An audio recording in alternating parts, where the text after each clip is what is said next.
Personne ne devrait pouvoir survivre à un calcul pareil. Pourtant, quelques heures suffisent pour que l'évidence se retourne. Khalid serre la bride de son cheval, fixe une mer de lance perse et donne un ordre qui semble suicidaire. Quelques heures plus tard, une armée entière cesse d'exister. Cet homme, Khalid ibn al-Walid, général du califat, n'a pas cherché à fuir l'étau. Il a choisi l'endroit où il allait se refermer sur lui. Il connaît ses propres faiblesses, voit celles des Sassanides et avance quand même dans la plaine. Ses officiers parlent de miracles. Khalid, lui, voit uniquement un piège. Pas celui qu'on lui tend, celui qu'il prépare. Il note ce qu'il met en jeu, sans le dire. La tradition situe cette journée autour de l'an 633, quelque part entre l'Euphrate et le Tigre. Sur le papier, c'est absurde. En face, un empire vieux de siècles, soutenu par des tribus arabes bien implantées, des cavaliers lourds, des officiers formés à des décennies de guerre contre Rome. Derrière Khalid, un État encore jeune, sorti tout juste d'une série de révoltes tribales. Pourtant, à Walladja, c'est l'empire qui recule et la petite armée qui dicte le rythme. Pire, les rares éléments concrets que les historiens arrivent à isoler montrent la même chose. Là où une armée supérieure aurait dû écraser Khalid en ligne droite, c'est elle qui se fait refermer la porte dans le dos. Le décalage reste là, intact. Khalid avance dans la poussière, les doigts couverts de sable sur la garde de son épée. Sa mission est claire, tenir l'Irak qu'on vient à peine de fissurer, empêcher les Perses de rassembler assez de force pour tout reprendre. Devant lui, la plaine est vide, en apparence. Les renseignements tombent par fragments. On lui parle d'une armée perse rassemblée, de tribus arabes chrétiennes venues des environs d'Al-Hira, de chefs dont même les noms se brouillent dans les chroniques. Personne ne sait combien ils sont. Tout le monde sait qu'ils sont plus nombreux. Les officiers murmurent qu'il faudrait attendre derrière des fortifications. Khalid, lui, s'obstine à avancer vers Walladja. Hypothèse A, rassurante. On se raconte que si Khalid a gagné, c'est simplement parce que ses hommes étaient plus motivés, mieux portés par leur foi, plus courageux que des Sassanides épuisés par des années de guerre contre Byzance. L'idée est confortable. On imagine des Perses affaiblis, démoralisés, des tribus arabes alliées hésitantes, peu enclines à mourir pour un empire qui n'est plus qu'une carcasse. Face à eux, des guerriers sortis tout droit des guerres de Rida, habitués à la mobilité, rompus aux charges soudaines et à la discipline nouvelle imposée par Médine. Le résultat paraîtrait presque mécanique. Moral fort contre moral faible, conviction fraîche contre fatigue impériale, la bataille ne serait que la conclusion logique d'un rapport de volonté inégal. Cette version s'effondre d'un bloc quand on regarde la façon dont l'armée de Khalid est, pendant plusieurs heures, repoussée et pressée au bord de la rupture par l'attaque frontale perse. Hypothèse B, plus séduisante parce qu'elle semble technique. Walladja serait juste une copie intelligente d'une manœuvre antique déjà connue. Certains historiens rapprochent la description de la bataille du double enveloppement, rendu célèbre à Cannes par Hannibal. Khalid aurait étudié, appris ou repris ses principes, conscients ou non. Fixer l'ennemi avec un centre solide, cacher des ailes mobiles, le laisser s'enfoncer, puis le prendre à revers au moment où il croit gagner. La plaine de Walladja, ouverte, permet ces mouvements. La cavalerie de Khalid, légère et réactive, en est l'outil idéal. Tout s'imbrique. Il aurait simplement appliqué une recette éprouvée, avec des moyens limités mais bien utilisés. Le problème, c'est que plus on lit finement les sources, plus cette hypothèse se retourne. Ce qui ressemble à un plan inspiré d'un manuel théorique apparaît plutôt comme une improvisation extrême, bricolée avec des informations incomplètes et un contrôle très partiel du terrain. Rien n'est vraiment stable, ni pour lui, ni pour eux. Hypothèse C, dérangeante. Et si le génie de Khalid à Walladja renaît justement du fait qu'il ne contrôlait presque rien, mais acceptait de se battre dans une zone grise que ni les Perses ni lui n'avaient complètement maîtrisée? Et si sa plus grande force n'était pas de dominer la bataille, mais de tolérer une part de chaos que ses adversaires, eux, refusaient absolument de laisser entrer dans leur système? Le matin où il déploie ses troupes à Walladja, Khalid ne voit pas encore la ligne invisible qui le bloque. Il voit la poussière qui colle à son visage, le cuir des boucliers assoupli par la chaleur, les silhouettes de ses éclaireurs qui reviennent en hâte. Le rapport est toujours le même. Ils sont plus. Beaucoup plus.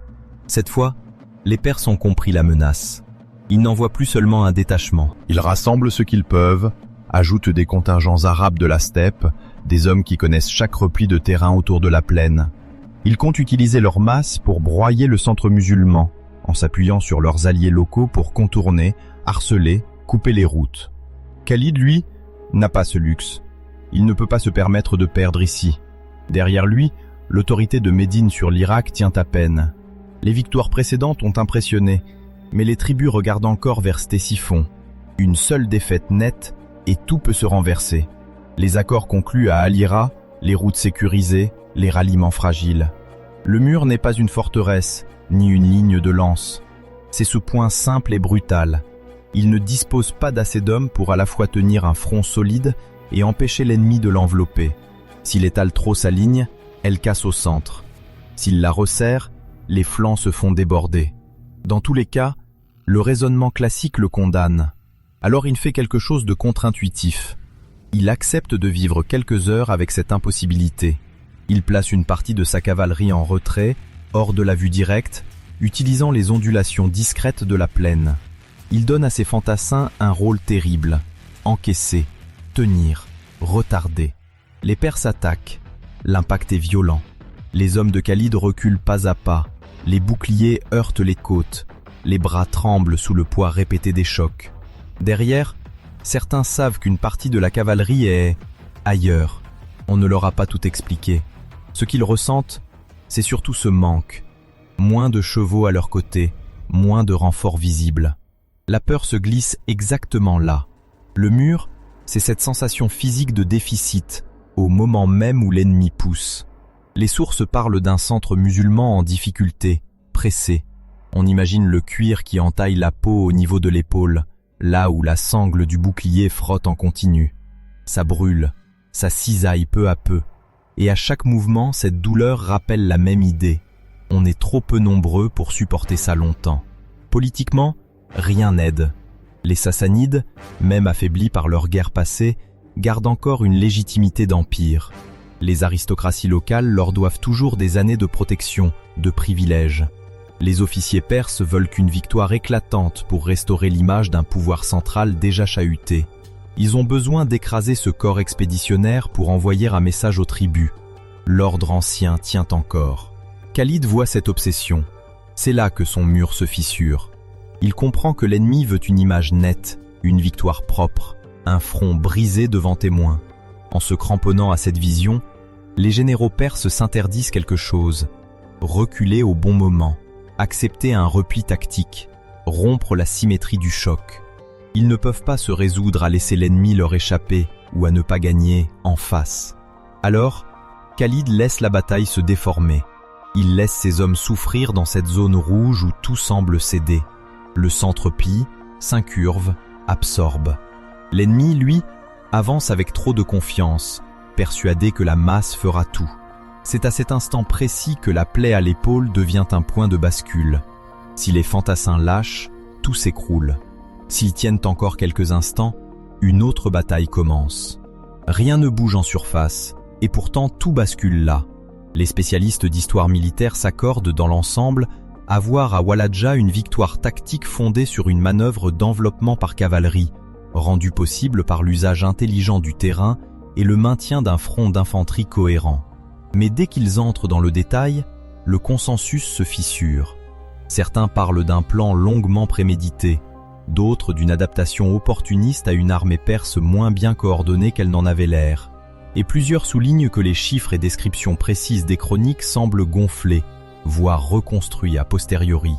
Ce que beaucoup refusent d'affirmer frontalement pourtant, c'est l'idée que l'une des raisons majeures de l'effondrement perse pourrait être un refus psychologique et politique d'accepter une bataille qui ne ressemble pas au schéma auquel leur système impérial tenait encore désespérément. Quand Khalid donne enfin le signal, la plaine de Walaja ressemble à une forge. Le centre musulman, martelé depuis des heures, est rouge de poussière et de sang séché. Les hommes ont mal partout. La bande de cuir qui entaillait une épaule au début de la bataille a ouvert une plaie nette. Le bras tremble. Mais la ligne ne s'est pas brisée. En face, les Perses croient tenir ce qu'ils sont venus chercher. Un front ennemi en train de céder. Ils avancent, resserrent la pression, concentrent leurs forces au point précis où ils pensent pouvoir casser l'arc. C'est dans ce moment de certitude que la cavalerie de Khalid surgit, pas devant eux, mais sur les côtés, puis derrière.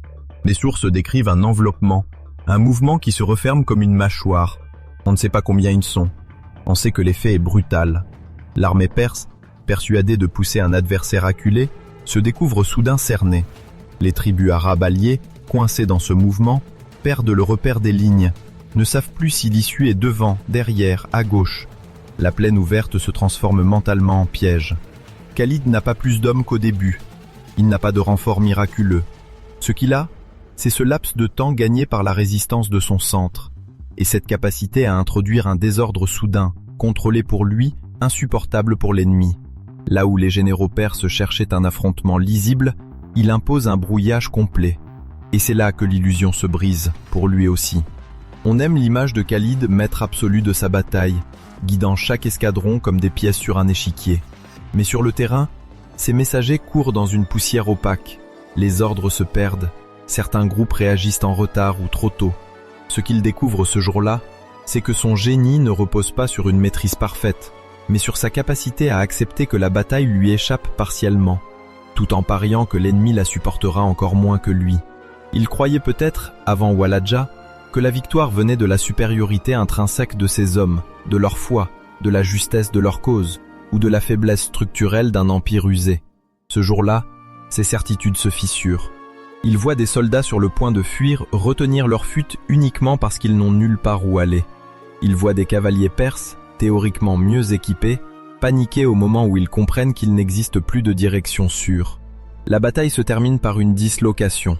Les chroniques parlent de déroutes, de morts innombrables, de cavaliers musulmans poursuivant longtemps les fuyards. Au-delà des exagérations possibles, un fait se détache. Après Walidja, aucune grande armée perse ne vient immédiatement reprendre l'Irak occidental. La brèche reste ouverte. Les tribus regardent de nouveau vers Médine. Pour Khalid, cette victoire coûteuse laisse un arrière-goût. Il a gagné, mais il sait ce qu'il a risqué. Une ligne trop mince, un centre qui aurait pu céder quelques minutes plus tôt, une cavalerie qui aurait manqué son timing. L'illusion d'un destin tracé se délite. À la place, il reste cette vérité plus sombre. Souvent, le vainqueur est simplement celui qui tolère le plus longtemps un niveau de chaos que l'autre camp ne peut pas encaisser. Et si, à Walidja, ce n'était pas seulement l'histoire militaire qui avait changé, mais la manière dont un empire entier découvrait qu'il n'était plus capable de supporter le désordre qu'il avait lui-même créé pendant des décennies de guerre, la plaine est redevenue silencieuse. Le vent soulève des morceaux de tissu rouge collés à des épines sèches. Un bouclier fendu repose à moitié enfoncé dans la terre, la sangle de cuir encore sombre de sueur séchée et de sang. Plus loin, une lance perse plantée de biais projette une ombre fine qui s'étire, très lentement, sur le sol nu.